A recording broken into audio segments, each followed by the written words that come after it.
Now I'll be speaking on a very important topic, puberty and sexual maturation in adolescence. What do we mean by puberty? Puberty is a period in which there are rapid physical and psychological changes which are occurring into a child over a period of many years, which finally culminate into sexual maturity. It's an adventure growing up, and we all have to go through it. Puberty is a time in which there is a lot of confusion and excitement. There are various changes happening into our body which are making us stronger both mentally and physically. Growing up means that we gain more independence and also some of the responsibilities which are associated with it in being a young adult. An adolescent is on an emotional seesaw. He can be up in the air at times and down in the dumps at other times. This is perfectly normal, and all the children in that age group are going through it. During puberty, the girls tend to develop a bit faster than boys. So, the girls are taller in the classroom than their male friends. But boys, don't worry, you're going to catch up soon. Both boys and girls go through growth spurt in which they shoot up many centimeters and put on weight in a span of 1 year or less. Let's discuss the growth and development which occurs in girls. Girls get their puberty between the ages of 8 to 13 years. It is different for each girl, and some may get it earlier than others. Puberty begins when a gland which is located just beneath the brain called the pituitary sends a signal to the ovaries to secrete a hormone called estrogen. Estrogen is the female hormone which is responsible for all the changes which are happening in a girl's body. Due to the effect of estrogen, the girl's breast starts getting bigger, the hips start getting wider, hair starts appearing on the pubic area, below the arms, on the legs. It is the effect of estrogen which causes the ovaries to produce eggs. There can be a clear discharge from the vagina which indicates that the menstruation is about to begin. Menstruation is a normal phenomena or a normal process for any mature woman, and there is nothing to be embarrassed about.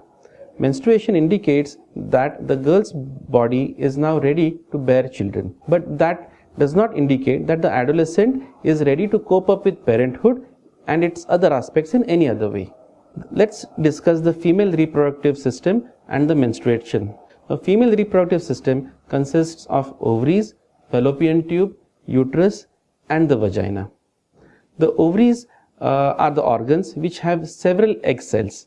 Every month, one of these egg cells is released into the fallopian tube. If this egg cell comes in contact with a sperm cell from the male, it gets fertilized and a baby is formed. The release of egg cell into the fallopian tube is known as the ovulation.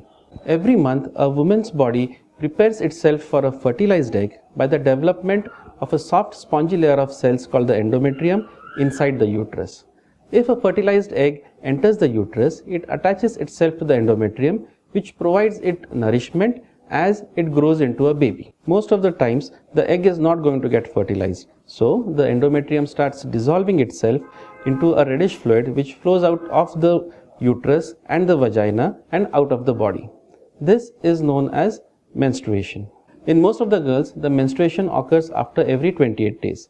In some girls, it might be as short as 22 days, while in others, it might be as long as 42 days. The cycles differ in different girls, and it is all normal. It takes a couple of years for the cycles to regularize themselves. Each period lasts for around 3 to 7 days. Initially, it may begin as a slow trickle, and later on, the flow becomes heavy as the days progress. For most of the girls, menstruation occurs without any problems. The girls can feel a bit of dampness. Some girls can feel discomfort or cramps. These cramps can be relieved by mild exercises, by keeping a hot water bag over the pelvic region, or by taking a bath. If the cramps are severe, then medicines can be taken, but only after in consultation with a doctor. Sanitary napkins are used to absorb the menstrual fluid. Initially, during the heavy flow, the pads or the sanitary napkins need to be changed after every 2 to 4 hours. But later on, as the flow reduces, the frequency of the change can also be reduced. The napkins have to be disposed of in a hygienic manner by putting them into a disposable cover in which they came. Sanitary napkins do not show through clothes, and no one will know you are menstruating unless you tell them. Now, the hygiene to be maintained during menstruation. First and foremost, please take a bath regularly. Change your undergarments at regular intervals. Change the nappy pads at regular intervals. Keep the groin area dry. Wash the groin area with clean water after every use of toilet. Avoid wearing tight-fitting clothes and wear cotton undergarments. While cleaning the groin area, please wipe from front to back to prevent any urinary tract infections.